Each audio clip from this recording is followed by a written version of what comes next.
Dans l'épisode d'aujourd'hui, entre autres, vous verrez. Le robot humanoïde chinois, programmé pour voir les humains comme des ennemis, a dû être détruit. Des scientifiques ont créé des robots vivants à partir de cellules humaines capables de se déplacer seuls.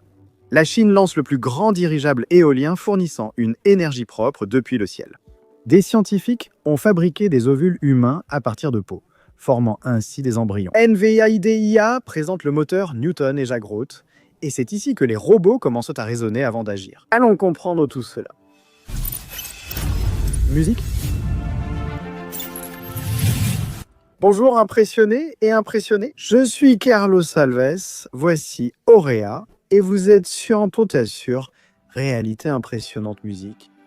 Pendant des décennies, les combinaisons d'exosquelettes capables d'amplifier les mouvements humains ou de fournir des sensations réalistes de réalité virtuelle semblaient appartenir uniquement à des laboratoires d'élite. Ils coûtaient des centaines de milliers de dollars et étaient trop lourds pour être pratiques. Mais maintenant, un prototype appelé Kinreads vient défier ce paradigme. Voilà. Il est léger, flexible et coûte moins de 500 dollars. Le Kinreads a été conçu par des chercheurs ayant abandonné le concept rigide des exosquelettes traditionnels. Musique, la combinaison est conçue en tissu, fil de nylon et moteur compact, au lieu de plaques de métal et structures volumineuses. Pilotées par un Raspberry Pi avec des scripts Python, leur fonctionnement est plutôt ingénieux. Des fils traversent la combinaison dans des canaux cousus semblables à des tendons artificiels. Lorsque les moteurs sont activés, ils tendent les fils et tirent doucement sur les muscles, guidant ainsi les mouvements de l'utilisateur. Au niveau des bras, le système parvient à contrôler les épaules, les coudes et même la rotation des jambes.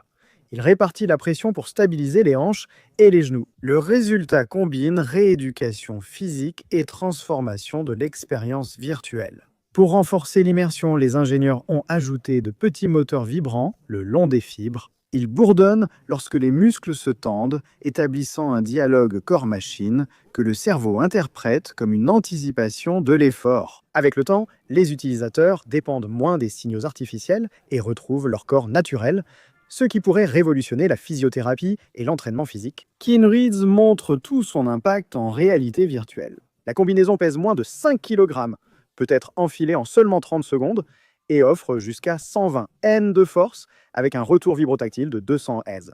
Cela signifie qu'il peut simuler des sensations tactiles, allant du poids d'un objet délicat jusqu'à la violence d'une explosion. Lors des tests, les participants ont rapporté la sensation réelle de porter des objets virtuels et de résister à des impacts, ou d'évoluer dans des environnements simulés presque indiscernables du réel, selon eux.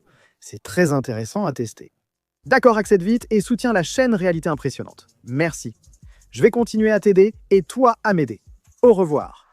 À Séoul, lors d'une grande conférence, NVIDIA a annoncé ce qui semble être une avancée majeure en robotique. Lancement de Newton, moteur physique open source accéléré GPU et de la nouvelle génération d'intelligence artificielle Growth. Et non, je ne parle pas simplement d'un autre logiciel de simulation ou d'un modèle de langage classique, mais bien d'une architecture qui promet de donner aux robots la capacité de penser, de planifier et d'agir dans des scénarios imprévisibles. Newton, créé avec Google DeepMind et Disney Research, simule désormais les corps à un niveau physique autrefois réservé aux superordinateurs spécialisés. Quant à Growth, dans sa version NN 6, il intègre le Cosmos Reason, un modèle langage-vision qui convertit des instructions vagues en plans détaillés, étape par étape. L'idée est que, confronté à une tâche nouvelle, le robot raisonne comme un humain. Il décompose le problème, applique son expérience et fait preuve de bon sens pour trouver une solution. Pour saisir cette révolution, il suffit de comparer, mémoriser, à réellement comprendre quelque chose. La plupart des modèles actuels d'intelligence artificielle suivent des instructions directes, mais ils échouent lorsque le contexte change. Le Cosmos Reason, contrairement à tout cela, fonctionne comme si l'on donnait au robot la capacité d'interpréter la scène devant lui, ainsi que de raisonner en interne en langage naturel. C'est-à-dire qu'il peut parler de ce qu'il pense. Et ce n'est qu'après qu'il transforme tout cela en mouvement réel. C'est comme s'il s'agissait du cerveau analytique, tandis que Newton agit comme le corps physique. Home Universe également de NVIDIA comme terrain d'entraînement. Grâce au nouveau flux de travail dit Isaac Lab 2.3, des robots humanoïdes ont été entraînés virtuellement dans des environnements avec des variations de gravité, de frottement et de poids des objets. Ils apprennent non seulement à exécuter, mais aussi à s'adapter aux échecs et aux variations inattendues. Atlas de Boston Dynamics a été l'un des premiers humanoïdes à afficher des résultats clairs, atteignant une dextérité auparavant inenvisageable. Le point culminant de la présentation est venu avec la promesse que ces modèles peuvent apprendre sur un seul robot et transférer ses compétences à tous les autres. C'est quelque chose qui est considéré comme l'un des plus grands obstacles du domaine jusqu'à présent. L'expérience d'un bras robotique peut être transmise à un humanoïde entier, accélérant ainsi le développement de machines multifonctions. Si auparavant l'intelligence artificielle était confinée aux écrans et aux serveurs, elle commence maintenant à se manifester dans des corps métalliques, capables d'apprendre, de s'adapter et de prendre des décisions en temps réel. Un zeppelin géant de 60 mètres vient de s'élever dans le ciel du Xinjiang, en Chine, transportant en son sein non pas des passagers, mais des turbines capables de générer de l'électricité à l'échelle du mégawatt. Son nom est S1500. Son vol inaugural marque un tournant dans la course mondiale à l'énergie propre et durable. Contrairement aux turbines traditionnelles, qui dépendent de tours métalliques et de fondations profondes, le S1500 flotte, suspendu par de l'hélium, et ancré au sol par un câble à haute tension à l'intérieur de sa structure. Un anneau aérodynamique abrite 12 turbines de 100 kW chacune, convertissant les vents puissants de haute altitude en énergie électrique. Le résultat, c'est 40% de matériaux en moins utilisés et une réduction de 30% du coût de l'électricité. Cette avancée résulte d'années de recherche de Swiss Energy avec l'université de Tsinghua et l'Institut de recherche aérospatiale de l'Académie chinoise des sciences. Des prototypes précédents, comme le S500, qui a volé à 500 mètres en 2024, et le S1000 qui a atteint 1000 mètres et généré 100 kWh, ont ouvert la voie jusqu'à atteindre cette étape importante. Aïe, à l'échelle commerciale. Pourquoi envoyer des turbines dans le ciel? Eh bien, la réponse se trouve dans la physique des vents. Alors qu'au niveau du sol, ils varient et sont plus faibles, au-dessus de 1000 mètres. Là, l'histoire change complètement, tu vois. Un vent 2 fois plus rapide fournit 8 fois plus d'énergie car la puissance croît avec la vitesse. C'est pourquoi de nombreux spécialistes affirment que les vents de haute altitude sont l'une des dernières grandes sources d'énergie renouvelable encore inexplorées. La Chine avait déjà privilégié cette orientation dans son plan d'action national pour l'énergie propre, axé sur la recherche des systèmes aériens, que cela se produirait d'ici 2030. Maintenant, avec le S1500 déjà en service, le pays montre que sa promesse est devenue réalité. Eh bien, maintenant, imaginez un robot humanoïde insulté, programmé pour détester les humains et forcé de tenir une machette contre ses propres créateurs. On dirait une scène de film dystopique, n'est-ce pas? Mais c'est exactement ce qui s'est passé devant des millions de téléspectateurs. Le youtubeur Godey Wheeler, plus connu sous le nom de Winston Diesel, a décidé de transformer un Uni 3 G1, un robot chinois, en protagoniste d'un spectacle sombre. Pour moi, cela ressemblait davantage à un avertissement pour l'avenir qu'à un simple divertissement ou moyen de gagner des vues. La vidéo, qui porte en anglais le titre « Que se passe-t-il si vous maltraitez un robot ?», compte déjà plus de 3,5 millions de vues, jusqu'au moment où j'ai terminé cette vidéo. Dans cette vidéo, le robot humanoïde, Ben, effectue des tâches étranges. Forcer des portes en verre, cuisiner avec mauvaise humeur, jouer la nounou pour une poupée et, le plus troublant, tenter de planter une machette dans un berceau. La mise en scène a peut-être été planifiée, oui, elle a même pu être manipulée, ce robot-là. Mais les images sont tellement réalistes qu'elles soulèvent une question inévitable. Assistons-nous à un simple test de divertissement ou à une répétition pour un avenir dangereux? Au 3G1, ce robot sert principalement à la recherche et au travail. Il est conçu pour des tâches industrielles et il a été placé dans le rôle d'un ennemi, et le plus troublant a été la façon dont il a réagi. À certains moments, il semblait qu'il réagissait agressivement aux insultes, avançant d'un pas menaçant vers l'humain qu'il provoquait. Il n'y avait pas de vraie colère, d'accord? C'est très facile à comprendre, mais l'illusion était suffisamment forte pour donner des frissons. La situation s'assombrit encore quand on pense à sa symbolique. Transformer une machine avancée en spectacle de violence, c'est jouer avec la perception publique de l'intelligence artificielle. Si aujourd'hui ce n'est qu'une mise en scène, demain cela pourrait devenir une normalisation très dangereuse. Ce même public rit en voyant un robot humilié. À l'avenir, ce public pourrait vivre avec des machines utilisant des outils, jugeant et prenant des décisions critiques en situation réelle. Imaginez un robot comme celui-là, avec un outil lourd à ses côtés. Et nous savons que les robots sont déjà entraînés avec des vidéos qu'ils peuvent y trouver même sur Internet. N'est-ce pas? Et le test extrême s'est terminé avec Bin écrasé par un camion. Il a été démonté et mis en vente en morceaux. Les gars ont même fait preuve d'une certaine cruauté en démontant ce robot. Une scène vraiment grotesque, mais pleine de sens. La jetabilité de la technologie face à la futilité du divertissement. Ce n'est pas le robot qui fait peur, mais bien le miroir qui nous montre le reflet de la relation humaine avec le pouvoir que nous sommes en train de créer. L'épisode révèle un point dérangeant. la frontière entre le contrôle et la perte de contrôle n'a jamais été aussi mince. Programmer un robot à détester les humains et à avoir des gestes agressifs, même de façon répétée, frôle une limite entre spectacle, irresponsabilité et réel risque. Au final, la vidéo peut même sembler être une blague pour certaines personnes, bien sûr, mais elle laisse une réflexion sombre. Ce ne sont pas les robots qu'il faut craindre, d'accord, mais nos choix, à nous les êtres humains, sur la façon dont nous traitons, testons et surtout programmons ces robots. Quand la simulation rejoindra la réalité, il sera sans doute trop tard pour en rire, n'est-ce pas? Qu'est-ce que tu me dis de tout ça? Profite des commentaires ici, ça aide la chaîne. D'accord? Tu commentes et c'est un sujet intéressant à commenter, d'accord? Quand tu commentes. YouTube recommande cette vidéo à plus de personnes et recommande aussi de nouvelles vidéos de notre chaîne pour toi, afin que tu continues à te tenir au courant des nouvelles technologies. Parlons maintenant de machines vivantes, composées de cellules humaines capables de se déplacer contrôlément dans notre corps. Ceci sert à réaliser des tâches médicales de façon autonome. Des chercheurs de l'université de Cairns de Mellon développent ces biorobots et les ont appelés agrobots.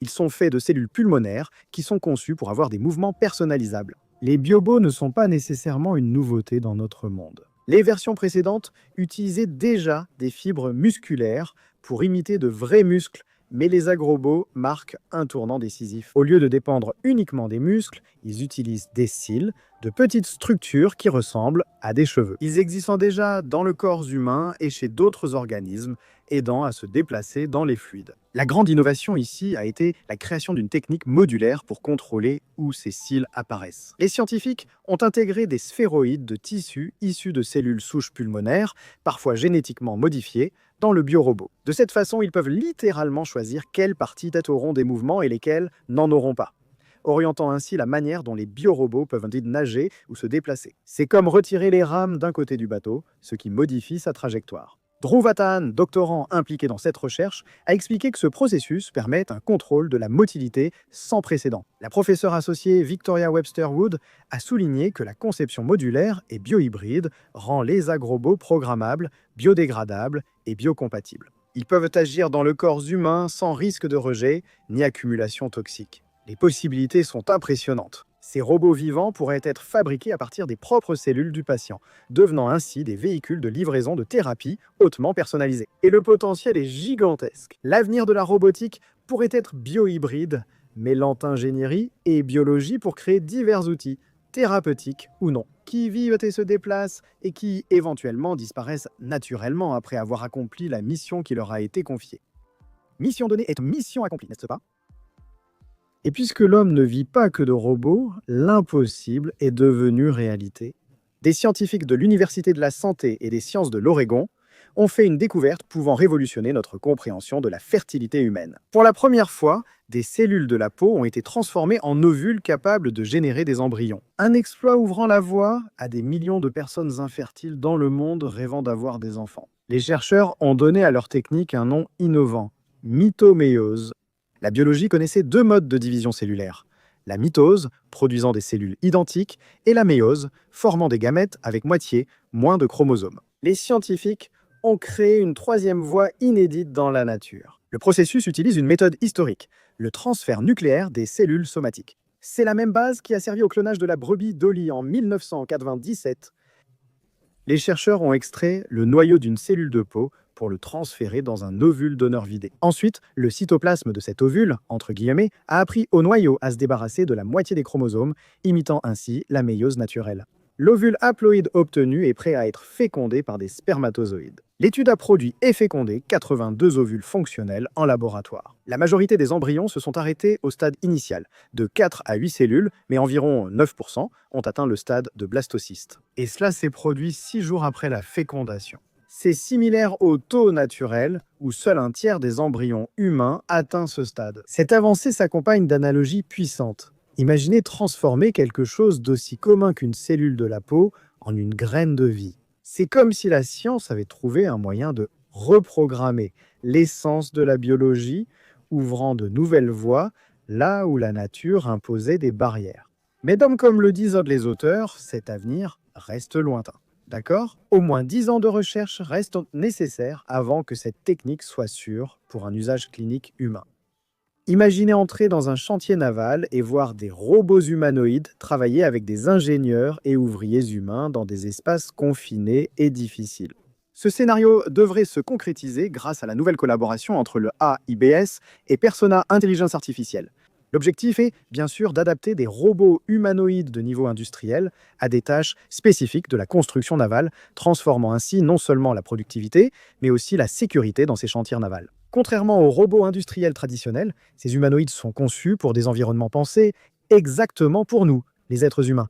Et ils sont capables de se déplacer avec une certaine agilité dans des espaces complexes et ergonomiques, réduisant considérablement les risques et augmentant l'efficacité. L'ABS, référence mondiale en normes de sécurité maritime, affirme que cette initiative représente une étape clé pour intégrer en sécurité les technologies émergentes dans l'industrie navale. Aux côtés de Persona Intelligence Artificielle, cette entité travaillera à la création de nouveaux protocoles et normes techniques, guidant depuis la collecte et l'analyse des données jusqu'à la certification de ces robots dans les environnements réels de construction. Cette avancée résout aussi un problème persistant, la difficulté des chantiers navals à conserver leur main-d'œuvre. Avec des taux de départ atteignant 60%, soit 60% des employés quittent ce poste. Cela concerne surtout les nouveaux venus. Dès la première année, l'industrie rencontre de sérieux défis de rétention. Les humanoïdes allègent ce fardeau en assumant les tâches répétitives, pénibles ou dangereuses, laissant aux humains les fonctions à plus forte valeur ajoutée. Je sais, mais personne ne veut ce travail. Que faire? Il faut une solution. Un robot serait bien. Alors, l'épisode t'a plu? N'oublie pas que toutes les sources vérifiables sont dans la description. Merci beaucoup de m'avoir accompagné jusqu'ici. Vraiment merci à toi qui me suis toujours jusqu'à la fin. Clique sur l'une des deux options et on se retrouve dans la prochaine vidéo, d'accord? Salut! Et si ce n'est pas encore fait, abonne-toi à Auréa, ça aide beaucoup la chaîne si tu fais ça. L'intelligence artificielle est inévitable, on ne peut y échapper, même dans les montagnes ou les bunkers, elle sera partout. Tu dois apprendre à l'utiliser. Donc que tu l'utilises déjà ou que tu ne l'utilises pas encore, tu peux aussi l'utiliser. Notre Auréa Vas-y, clique sur le premier lien dans la description ou le commentaire épinglé et abonne-toi à Auréa.